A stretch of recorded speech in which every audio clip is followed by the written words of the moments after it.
नमस्कार दोस्तों, स्वागत है आपका हमारे इस चैनल धूप धनुषी आरती में। दोस्तों, आप लोगों में से कुछ ने पूछा है मुझसे, खासकर जो लोग यूपी से हैं उन्होंने मुझसे कहा है कि यूपी में यहाँ पर जो है वासंतिक दुर्गा पूजा भी मनाई जाती है, जो कि बंगाली समुदाय के कई लोग जो हैं वो मनाते हैं। खासकर कई मठ है यहाँ पर और कई दुर्गा बाड़ी है, वहाँ पर जो है वासंतिक दुर्गा पूजा मनाई जाती है।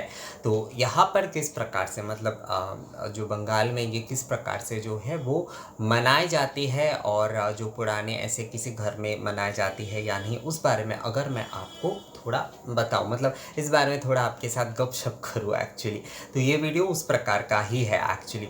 तो देखिए दोस्तों, मैंने ना एक परिवार से बात की जिनके घर की पूजा जो है वो 290 साल पुराने हैं। वो बाग बाजार में रहते, पर एक्चुअली उनकी पूजा संपूर्ण रूप से पारिवारिक पूजा है, तो इसलिए उसका बहुत ज़्यादा प्रचार नहीं है। और उन्होंने भी मुझसे कहा कि उनका नाम अलग से ना लिया जाए। वो लोग एक्चुअली ब्राह्मण परिवार है और 290 साल से जो है माँ के सेवा पूजन वो करते आ रहे हैं। उनके घर में कभी भी शारदीय दुर्गा पूजा आयोजित नहीं हुई है। उनके घर पे जो है हमेशा से ही वासंतिक जो मतलब वसंतकालीन जो ये दुर्गा पूजा है वही आयोजित होते आ रहे हैं। और उनके परिवार के कई ना अपने अपने नियम हैं, तो वो उनका पालन करके ही जो है दुर्गा पूजा के आयोजन करते हैं, मतलब वसंत के दुर्गा पूजा के वो आयोजन करते हैं। और साल भर उनके परिवार में इस दिन का जो है वो प्रतीक्षा रहती है। उनके घर में इस पूजा के मतलब वासंती दुर्गा पूजा ही मूल पूजा है, उसके साथ साथ दीपावली के दिन जो है उनके घर पे लक्ष्मी पूजन किए जाते हैं। ये दो पूजन जो है उनके घर के मूल पूजन है। असल में जो वासंतिक जो दुर्गा पूजा है वही मूल रूप से जो है वो आदि दुर्गा पूजा मानी जाती है। उनके घर के कुछ नियम जो है, जैसे शारदीय दुर्गा पूजा में हम लोग देखते हैं, तो उनके घर के कुछ नियम मुझे डिफरेंस लगे, तो वही जो है मैं एक एक करके आप लोगों को बताता जा रहा हूँ। और इसके पीछे उनकी भावना क्या है, क्योंकि देखिए दोस्तों, शास्त्र के साथ लोकाचार, देशाचार, कुल के अब जो परंपरा होते हैं, वो विश्वास, भावना, ये सब कुछ जोड़कर ही पूजा को संपूर्ण करता है। हम सोचते कि केवल जो है पूजा पद्धति पढ़कर जो है वो पूजन कर देंगे तो पूजा संपूर्ण हो जाएगा, ऐसा नहीं है। उसके पीछे एक भावना होनी चाहिए, माँ की सेवा की, माँ की पूजा की जो है, माँ के प्रति एक प्रेम भावना होनी चाहिए, माँ की सेवा करने की एक भाव होनी चाहिए मन में, तभी जो है वो पूजा संपूर्ण रूप से संपूर्ण होता है। आप बहुत कुछ जो है शास्त्राचार नहीं भी जानते तो देखिएगा फिर भी जो है माँ आपकी पूजा संपूर्ण करवा लेंगे आपसे, अगर जो है आपके भाव जो है वो माँ के प्रति संपूर्ण निष्ठापूर्वक यानी कि सत्य है। तो उनके परिवार में जो पूजन होता है वो एक्चुअली उनके जो वो मैंने बुज़ुर्ग जिनसे मैंने बात की, जिनकी उम्र जो है वो अभी 82 ईयर्स के हैं, तो वो मुझे बता रहे थे, एक जन जो है 82 ईयर्स के है, एक जन जो है वो 77 यानी कि 77 साल के। तो 77 साल के जो है वही एक्चुअली ज़्यादातर मुझसे बात कर रहे थे। तो उन्होंने मुझसे कहा कि उनके घर पे मतलब ये वासंतिक दुर्गा पूजा के नियम जो होता है, जैसे कि कृष्णा नवम्यादि कल्प शारदीय पूजा में होता है, षष्ठादि कल्प, ये जो दो कल्प होता है, ये मूल रूप से जो है वो बोधन कृत्य होता है। क्योंकि वासंतिक दुर्गा पूजा में जो है बोधन कृत्य नहीं होता है, मतलब ये बोधन का काल नहीं होता है, तो इसलिए जो है इसमें जो है षष्ठी की जो संध्या होती है, मतलब सप्तमी से ही मूल पूजन शुरू होती है सप्तमादि कल्प के साथ, पर जो है षष्ठी के पूर्व संध्या, क्योंकि सप्तमादि कल्प से पूजन शुरू हो रहा है, तो षष्ठी के जो है पूर्व संध्या में वहाँ पर मतलब प्रदोष के समय जो है बेल वृक्ष के नीचे जो है कलश की स्थापना करके वहाँ पर माँ के आमंत्रण जो अनुष्ठान है षोडशोपचार पूजा आदि के साथ किए जाते हैं। उसके साथ जो है अधिवास आदि अनुष्ठान होता है, बेल बड़न अनुष्ठान होता है और आरती अनुष्ठान होता है। ये जो मतलब आमंत्रण, अधिवास, बेल बड़न, ये होता है, घर के सारे महिलाएं मिलके जो है बेल बरन करते हैं और उसके बाद आरती होती है। आरती जो है ना हर कार्य की पूर्णता जो है वो आरती से होती है। ये मैं कई बार आप लोगों से कह ही चुका हूँ। तो इस प्रकार से जो है उनकी पूजा की शुरुआत होती है। मतलब माँ के आमंत्रण और अधिवास के साथ जो है पूजन शुरू हो जाता है। अब सप्तमी के दिन जो है उनके वहाँ पर नवपत्रिका का प्रवेश होता है और नवपत्रिका के प्रवेश के साथ साथ जैसे कि कलश स्थापना आदि, मतलब कलश भर के लाना गंगा से और कलश जो है माँ के सामने प्रतिष्ठा करना। वैसे एक बात मैं आपको बता दूं कि उनके घर पे जो है प्रतिपदा से ही पूजन शुरू हो जाता है। चंडी पाठ जो है वो प्रतिपदा से ही शुरू हो जाता है। चंडी घट की स्थापना करके जो है उनके एक अलग घर मतलब अलग जो है एक दुर्गा घर कहा जाता है उसे, वहाँ पर जो है चंडी पाठ शुरू हो जाता है प्रतिपदा के दिन से ही। मतलब बोल सकते कि प्रतिपदा के दिन से ही जो है माँ की पूजन शुरू हो जाता है। मूर्ति में जो पूजन का आयोजन जो है वो सप्तमी के दिन से होता है। तो सप्तमी के दिन जो है नवपत्रिका प्रवेश और मतलब नवपत्रिका प्रवेश और स्थापना होती है। उसके साथ साथ जो है कलश स्थापना के साथ माँ की षोडशोपचार पूजा आदि होती है और उसके साथ साथ जो है माँ की जो बाल्य भोग दिए जाते हैं माँ को, उसके साथ जो है माँ को मध्याह्न का भोग दिया जाता है। उसके साथ जो है माँ को संध्याकालीन जो शीतल भोग आदि दिए जाते हैं वो सब तो होता ही है और पूजा के नैवेद्य आदि भी दिए जाते हैं। क्योंकि ये लोग जो है वो शाक्त ब्राह्मण परिवार है, तो वो लोग प्रतिदिन जो है मछली का जो भोग है जिसे आमिष भोग कहा जाता है, 3 प्रकार के मछली जो है प्रतिदिन वो माँ को अन्य भोग देते समय वो प्रदान करते हैं। और माँ की पूजा जो है वो षोडशोपचार विधि से करते हैं। उनके घर में लक्ष्मी नारायण भी प्रतिष्ठित है। जैसे मैंने आपको कहा कि दीपावली के दिन उनके घर में जो है लक्ष्मी पूजन का आयोजित होता है, तो लक्ष्मी नारायण के जो भोग दिए जाते हैं वो संपूर्ण रूप से जो है वो निरामिष होता है। और वासंतिक पूजा के समय ही जो है केवल मात्र अन्न भोग जो है वो लक्ष्मी नारायण को दिए जाते हैं। साल भर जो है उनके जो केवल नैवेद्य आदि से ही पूजन किए जाते हैं। केवल वासंतिक पूजा के समय ही जो है अन्य भोग जो है वो लक्ष्मी नारायण जी को दिए जाते हैं। तो श्री लक्ष्मी नारायण जी क्योंकि गृह देवता है तो उनके पूजा भी बहुत नियम और विधि के साथ ही किए जाते हैं, क्योंकि ये एक पारिवारिक उत्सव का समय होता है। विशेष पूजा के समय जैसे गृह देवता की भी एक विशेष तरीके से पूजन आदि होती है ना। जैसे कि बेलूर मठ में देखिए, बेलूर मठ में दुर्गा पूजा के समय श्री ठाकुर और माँ के मंदिर में भी होम आदि का अनुष्ठान होता है, अष्टमी के विशेष पूजन होता है। तो उसी प्रकार से गृह देवता की भी जो है पूरी तरीके से बहुत अच्छे से सेवा पूजन इस समय होता ही है। तो ये हो जाता है। और जो सप्तमी के दिन जो पूजन उनके घर में किए जाते हैं, तो षोडशोपचार विधि से तो पूजन होता है, उसके साथ महास्नान आदि ये सब कुछ होता है। और जो है सप्तमी के दिन भी उनके घर हवन किए जाते हैं। मतलब सप्तमी, अष्टमी, नवमी हर दिन जो है उनके परिवार में जो है हवन करने की विधि है। और ये हवन जो है नवमी के दिन जाकर पूर्ण होता है, पर जो है सप्तमी के दिन हवन करना होगा, अष्टमी के दिन भी हवन करना होता है और नवमी के दिन जाकर भी जो है हवन करना होता है। तो सप्तमी के पूजा तो इस प्रकार से, जैसे माँ को षोडशोपचार पूजा विधि जो है वो नवपत्रिका स्नान आदि, महास्नान आदि इस प्रकार से हो गया। आरती आदि जो है संध्याकालीन जो आरती आदि वो भी माँ की किए जाते हैं। अब उसके बाद जो है अष्टमी के सुबह भी जो है जो अष्टकलश स्नान होता है, महास्नान होता है, उस तरीके से जो है पूजन का आयोजन किया जाता है। और उसके बाद जो है अष्टमी की जो भी विधि की पूजन होती है वो किए जाते हैं। अष्टमी के भोग जो है वो भी आमिष भोग लगाए जाते हैं माँ को और आरती आदि किए जाते हैं। संधि पूजा के समय उनके घर के एक विशेष नियम है। संधि पूजा में जो है उनके घर में वैसे तो जो है उसे क्या कहते हैं, हमारे यहाँ पर तो चाल कुमड़ा कहा जाता है, एक्चुअली सीताफल कहा जाता है उसे।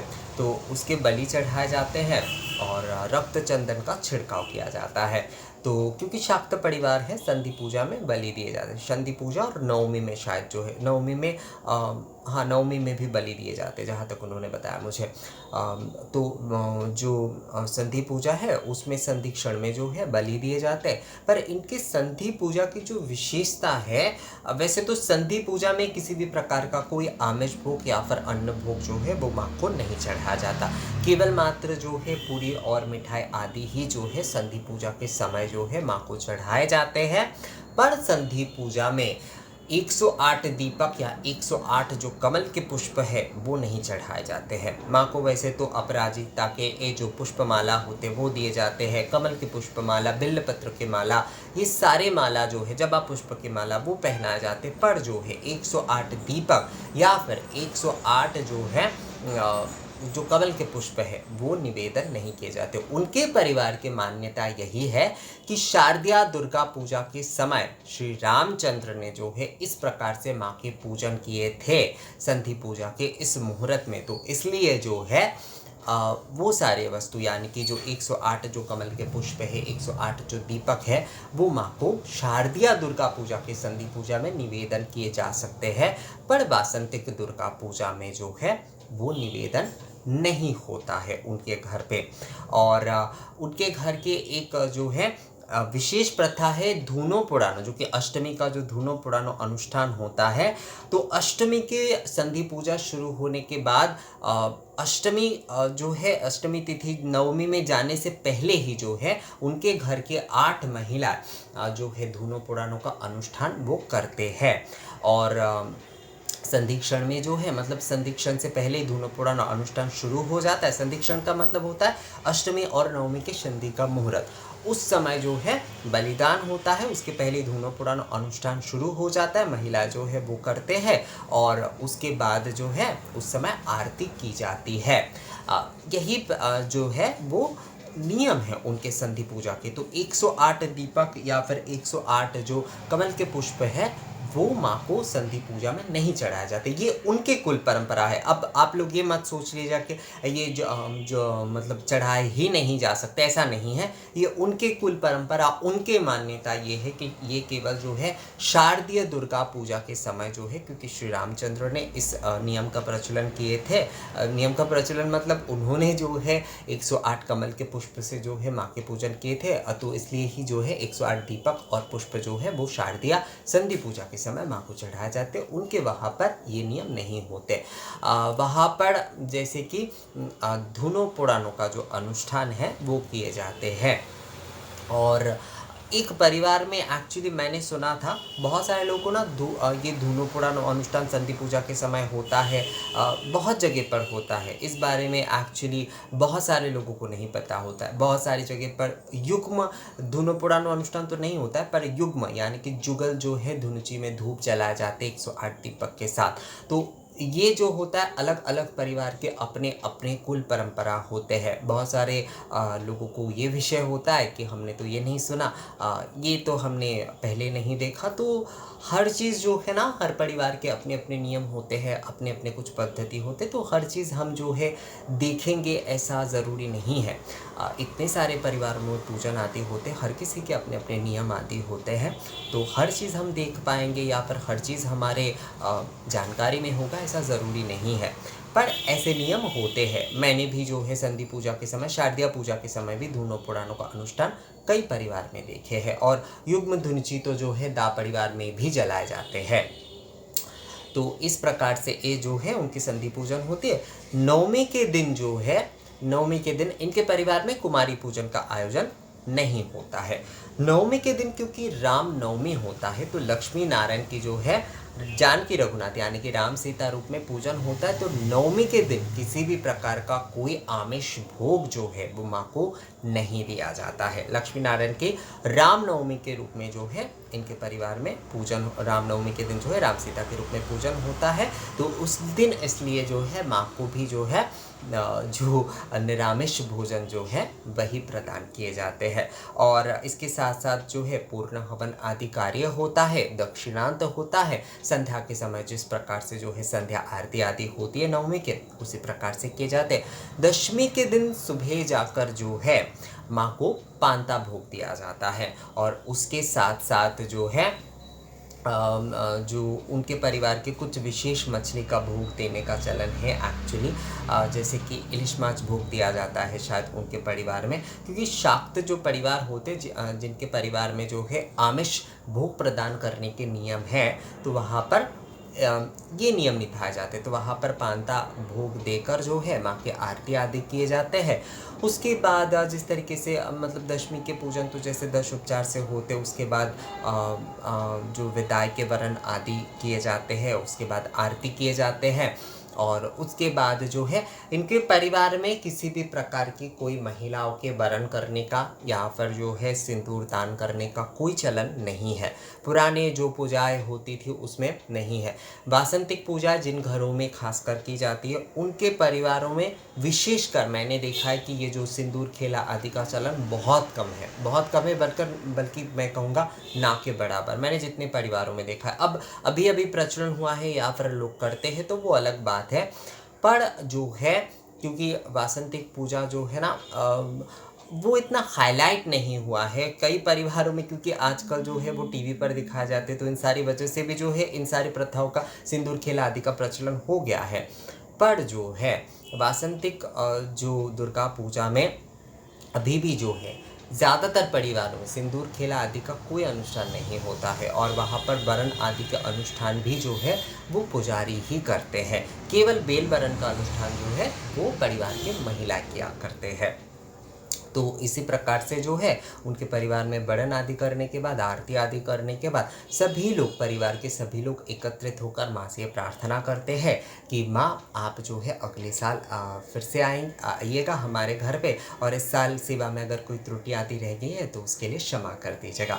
तो ये कहते हुए जो है परिवार के सबसे जो बुजुर्ग होते हैं वो जो है वो धूप दीप से या फिर कपूर से जो है वो माँ की आरती करते हैं, और उसके बाद जो है माँ को गंगा में जो है लेकर जाया जाता है निरंजन यानी कि विसर्जन आदि क्रिया के लिए। तो इसी प्रकार से जो है और वासंतिक पूजा एक्चुअली इनके परिवार में मनाए जाते हैं।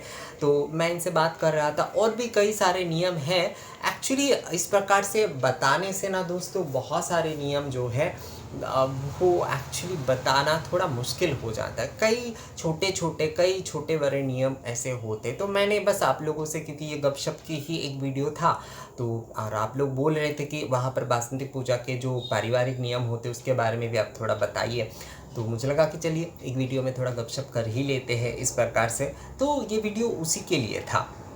मुझे लगता है आप लोगों को समझ आ गया होगा कि किस तरीके से जो है वासंतिक पूजा मनाई जाती है। तो इसमें बोधन अनुष्ठान नहीं किए जाते, केवल आमंत्रण अधिवास किए जाते जैसे मैंने आप लोगों को बताया।